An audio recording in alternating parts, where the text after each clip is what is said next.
दिल थाम के बैठिए, biggest rivalry of the cricket countdown start हो चुका है। The test of nerve super Sunday महामुकाबला इंडिया बनाम पाकिस्तान, सबसे बड़ी क्रिकेट की रिवलरी इंडिया पाकिस्तान के बीच में होने जा रहा है महामुकाबला। इंडिया वर्सेस पाकिस्तान के मुकाबले के बीच में टाइम क्या रहने वाला है, वेदर कैसा रहेगा, पिच रिपोर्ट क्या है, बेस्ट पॉसिबल प्लेइंग 11 क्या रहने वाली है, पिच किसे सपोर्ट करेगी, इस सब पर बात करेंगे। उससे पहले अगर अभी तक आपने हमारे स्पोर्ट्स चैनल को सब्सक्राइब नहीं करा है, do subscribe and press the bell icon. महामुकाबला इंडिया वर्सेस पाकिस्तान के बीच में कल दोपहर 2:30 बजे से इस मुकाबले का आगाज होगा। ये अबू धाबी के स्टेडियम में खेला जाएगा। वहीं बात करें वेदर की, तो वेदर कल मैच को ज्यादा इफेक्ट नहीं करेगा। हालांकि हल्के हल्के बादल जरूर देखने को मिल सकते हैं, पर ज्यादा इफेक्ट मुकाबले में नहीं पड़ेगा। वहीं पिच की बात करें तो पिच काफी ज्यादा सपोर्ट करेगी स्पिन गेंदबाजों को। वहीं बात करें शुरू के ओवर्स में तेज गेंदबाजों को भी काफी मदद मिलेगी, स्विंग देखने को हमें मिलेगा। पर वहीं अगर बात करें मिडल ओवर और लेटर ऑन अगर बात करें हम, तो स्पिन हमें देखने को मिलेगा। ड्यू की बात करें तो ड्यू दुबई में पहले मुकाबले में हमने जिस तरह से देखा इंडिया वर्सेस बांग्लादेश, ज्यादा ड्यू इफेक्ट नहीं करी और सेकंड इनिंग में भी काफी टर्न हो रहा था। स्पिनर्स ने अच्छी गेंदबाजी कर रही थी बांग्लादेश के गेंदबाजों ने, और मिडल ओवर के बाद तेज गेंदबाजों ने भी बेहतरीन गेंदबाजी करी थी। और ऑल ओवर अगर नजर डालें हम पिच के ऊपर, तो पिच दोनों ही गेंदबाजों को मदद करने वाली है। इस पिच के ऊपर ज्यादा रन्स नहीं आएंगे, वही टीम ज्यादा रन्स करने में कामयाब रहेगी जो नर्व को संभालकर बेहतरीन बल्लेबाजी करेगी, मेरिट पे क्रिकेट खेलेगी। चांसेस तो उसी के हैं कि वो ज्यादा रन्स यहां पर कर सकते हैं। ऑल ओवर अगर नजर डालें पिच के ऊपर, तो स्पिनर्स को ज्यादा मदद मिलने वाली है। क्या पाकिस्तान डिफेंड कर पाएगा क्रोन को, क्योंकि 2017 के चैंपियंस ट्रॉफी के फाइनल में इंडिया से जीता था पाकिस्तान, और अब पाकिस्तान क्या ये हिस्ट्री दोबारा रिपीट कर पाएगा? क्या पाकिस्तान दोबारा से इंडिया को हरा सकेगा 2025 के चैंपियंस ट्रॉफी के मुकाबले में? अगर नजर डाली जाए इंडिया पाकिस्तान की ट्रैक रिकॉर्ड क्या कहता है, ओडीआई मुकाबलों की बात करें तो 135 मुकाबले इंडिया वर्सेस पाकिस्तान अब तक खेले गए हैं, और उसमें से पाकिस्तान ने अब तक बेहतरीन 73 मुकाबले जीते हैं और इंडिया ने 57 मुकाबले जीते हैं। 5 मुकाबले ऐसे थे जिनका रिजल्ट नहीं आया था। वहीं अगर बात करें पिछले 5 ओडीआई मुकाबलों की, तो 5 ओडीआई मुकाबले 5 खेले गए हैं जिसमें पाकिस्तान ने एक भी नहीं जीता है। इंडिया ने 5 में मारी है बाजी। और दुबई की इस पिच पर जो मुकाबला होने वाला है इंडिया वर्सेस पाकिस्तान, अगर हम नजर डालें ट्रैक रिकॉर्ड क्या कहता है इस स्टेडियम का, इस पिच का, तो अब तक 34 मुकाबले खेले गए हैं इंटरनेशनल मुकाबले। और वहीं बात करें तो एवरेज स्कोर 228 का रहा है। चेज करने वाली टीम ज्यादा मुकाबले जीती है, 21 मुकाबले जीते हैं, और पहले बल्लेबाजी करने वाली टीम सिर्फ 12 मुकाबले अब तक जीती है, और एक मुकाबला जो है वो टाई यानी ड्रा रहा है। और अगर देखा जाए तो किस टीम को ज्यादा फेवर कर सकती है ये दुबई की पिच, अगर स्क्वाड के ऊपर हम नजर डालें उस हिसाब से सोचे तो इंडिया ज्यादा बेहतर और फेवर करती हुई ये पिच नजर आ रही है टीम इंडिया के स्क्वाड को। जिस तरह का बेहतरीन कॉम्बिनेशन है स्पिन गेंदबाजी का, और वहीं तेज गेंदबाजी में भी जिस तरह की लचक मोहम्मद शामी ने पिछले मुकाबले में भी दिखाई थी, वो वापस आ चुके हैं, कम बैक कर चुके हैं, और वो बड़े मंच पर परफॉर्म करना, मैच को छीनना जानते हैं। हमने देखा है हर एक टूर्नामेंट के अंदर, चाहे वो ओडीआई के वर्ल्ड कप्स हो या कोई भी मुकाबला हो, इंडिया की टीम हमेशा फेवरेट रहती है शमी की अगुवाई में। जिस तरह से वो गेंदबाजी करते हैं, पाकिस्तान के लिए ये मुकाबला डू और डाई का रहने वाला है। अगर पाकिस्तान चैंपियंस ट्रॉफी 2025 का वर्सेस इंडिया ये मुकाबला हार जाता है, क्योंकि पहला मुकाबला न्यूजीलैंड से हार चुकी है टीम, पाकिस्तान बाहर हो जाएगी आईसीसी चैंपियंस ट्रॉफी से।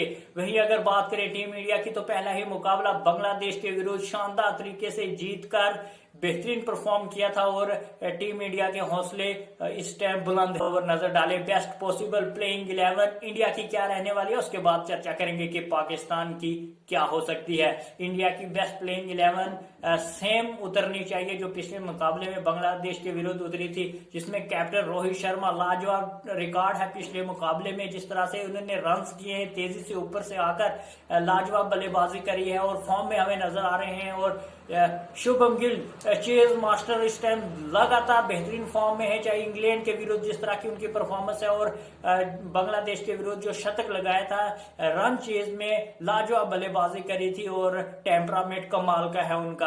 और वहीं विराट कोहली की कंसर्न जरूर है, उस तरह से रन नहीं उनके बल्ले से आ रहे हैं, पर वो बड़े मंच के बल्लेबाज हैं, पाकिस्तान के विरुद्ध वो रन कर सकते हैं। वो बड़े मुकाबले में बड़ी टीम के अगेंस्ट रन करना जानते हैं, फॉर्म में आना जानते हैं, इसलिए टॉप ऑर्डर जो टीम इंडिया का है वो लाजवाब है, वो फाइन है, कोई कमी उसमें हमें नजर नहीं आती। वहीं मिडिल ऑर्डर की बात करें तो श्रेयस अय्यर जिस तरह से फॉर्म में है, बेहतरीन लाजवाब बल्लेबाज हैं, और केएल राहुल स्ट्रेंथ देते हैं, अच्छे मंजे हुए बल्लेबाज हैं और विकेट कीपर एज अ बल्लेबाज वो खेलेंगे। वहीं अगर बात करें हम उसके बाद अक्षर पटेल ऑलराउंडर की बात करें, रविंद्र जडेजा, और सबसे अहम चीज हार्दिक पांड्या बेहतरीन फॉर्म में है और वो भी मिडिल ऑर्डर में बल्लेबाजी करेंगे। उसके बाद अगर बात करें हम अक्षर पटेल, हार्दिक पांड्या और रविंद्र जडेजा, ये मिडिल ऑर्डर रहने वाला है। और उसके बाद स्पिन अटैक के ऊपर नजर डालें तो स्पिन में इंडिया की तरफ से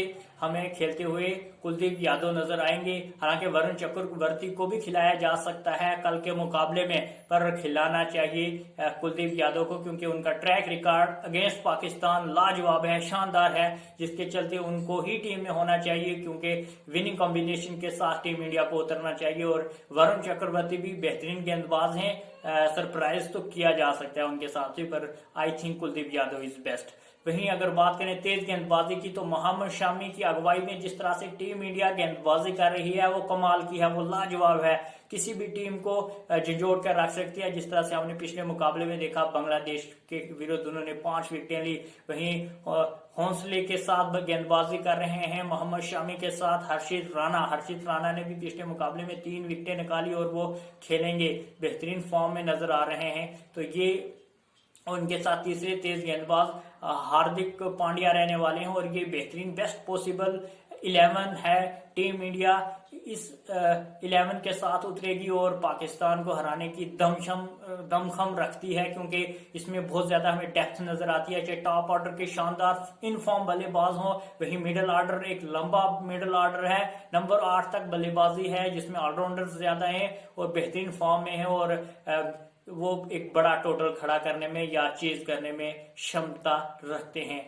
पाकिस्तान की प्लेइंग 11 के ऊपर नजर डाले तो पाकिस्तान को सबसे बड़ा झटका लग चुका है। फखर जमान के रूप में वो चोटिल होकर बाहर हो चुके हैं और अब पाकिस्तान के पास ऑलरेडी पहले ही कमी नजर आ रही थी एज अ ओपनर बल्लेबाज की। उन्होंने बाबर को प्रमोट कर ओपनर खिला रहे थे, नेचुरल ओपनर वो नहीं है ओडीआई के, पर उसके बावजूद जिस तरह से फखर जमान भी बाहर हो चुके हैं तो अब पाकिस्तान के पास उस तरह का टॉप ऑर्डर रहा नहीं है।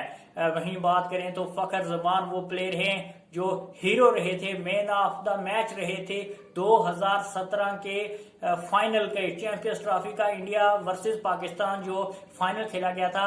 उन्होंने शतक लगाया था इंडिया के विरुद्ध और मैच को वन साइड कर लिया था और पाकिस्तान को जिताने में अहम भूमिका निभाई थी और वो मैन ऑफ द मैच बने थे। और उसके बाद अगर नजर डालें हम तो फखर जमान जो अग्रेसिव क्रिकेट खेलते हैं उनके बाद अब उस तरह का अग्रेसिव ओपनर पाकिस्तान के पास रहा नहीं है। साउथ शकील जिन्होंने पिछले मुकाबले में भी न्यूजीलैंड के विरुद्ध ओपन किया पर कुछ खास कर नहीं सके थे। अब चाहिए पाकिस्तान को, जो मैं प्लेइंग 11 बना रहा हूं उसमें इमाम उल हक और उस्मान खान को ओपन करवाना चाहिए, पर पाकिस्तान उतारेगा इमाम उल हक के साथ बाबर आजम को ही ओपन, जो हमें नजर आ रहा है। और मिडिल ऑर्डर में वो साउथ शकील को जिस तरह से खिलाएंगे वन डाउन के ऊपर, हालांकि उस्मान खान को खिलाना चाहिए, उनमें ज्यादा काबिलियत है, बड़े रन वो टॉप ऑर्डर में कर सकते हैं। हालांकि एक्सपीरियंस इतना ज्यादा नहीं है बड़े मंच का, पर पोटेंशियल तो है उनके पास। वहीं उसके बाद बात करें हम तो रिजवान विकेट कीपर, सलमान अली आगा, तैयब ताहिर, खुशदिल शाह, ये सलमान अली आगा और खुशदिल शाह स्पिन गेंदबाजी भी करते हैं और लोअर मिडिल ऑर्डर में बल्लेबाजी भी करते हैं। पिछले मुकाबले में भी अच्छी बल्लेबाजी इन्होंने करी थी। रिजवान बहुत बढ़िया बल्लेबाज हैं, बेहतरीन बल्लेबाज हैं और पाकिस्तान की रीढ़ की हड्डी हैं, लाजवाब बल्लेबाज हैं और ये डेप्थ देते हैं पाकिस्तान की बल्लेबाजी को। वहीं तेज गेंदबाजी की बात करें तो शहीन शाह, नसीम शाह और हारिस रऊफ ये तीन तेज तरीन गेंदबाज हैं। गिवन डे किसी भी टीम को तहस नहस करने की क्षमता रखते हैं। हमने देखा है बहुत डांसो और खतरनाक जिस तरह से इन्होंने ऑस्ट्रेलिया और साउथ अफ्रीका में गेंदबाजी करके पाकिस्तान को सीरीज जिताई थी, पर एशियन कंडीशन में कहीं ना कहीं ये कमजोर हो जाते हैं, ये रन्स लीक करते हैं। जैसे कि हमने देखा है पिछले मुकाबले में इन्होंने न्यूजीलैंड के विरुद्ध काफी खराब गेंदबाजी करी थी, उस तरह से लाइन लेंथ पर गेंदबाजी नहीं करी थी और रन्स लीक किए थे, जिसके चलते एक बड़ा टारगेट न्यूजीलैंड ने दिया था। वहीं स्पिनर एक ही स्पिनर है अबरार अहमद खेलेंगे पाकिस्तान की तरफ से। अच्छे स्पिनर हैं पर एक्सपीरियंस उतना नहीं है, कहीं ना कहीं ये परेशानी खड़ा कर सकते हैं टीम इंडिया के बल्लेबाजों के लिए। पर इंडियन बल्लेबाजी बहुत ज्यादा डेप्थ है इंडियन बल्लेबाजी में और स्ट्रॉन्ग तरीन सीनियर तरीन टीम है, वो जानती है। उन्होंने बड़े बड़े स्पिनर्स को खेला है, झेला है और वो पाकिस्तान के स्पिनर्स को भी हैंडल करना अच्छे से जानते हैं क्योंकि वो इनएक्सपीरियंस है एज कम्पेयर टू अदर्स। तो इंडियन बल्लेबाजी काफी मजबूत है। मेरी ये राय है, जाती राय ये है कि टीम इंडिया आसानी से ये मुकाबला जीत लेगी। हालांकि चैंपियंस ट्रॉफी 2017 का फाइनल हमें नहीं भूलना चाहिए, पाकिस्तान ने वन साइडेड उस मुकाबले को इंडिया से छीना था। पर मेरी खुद की यही राय है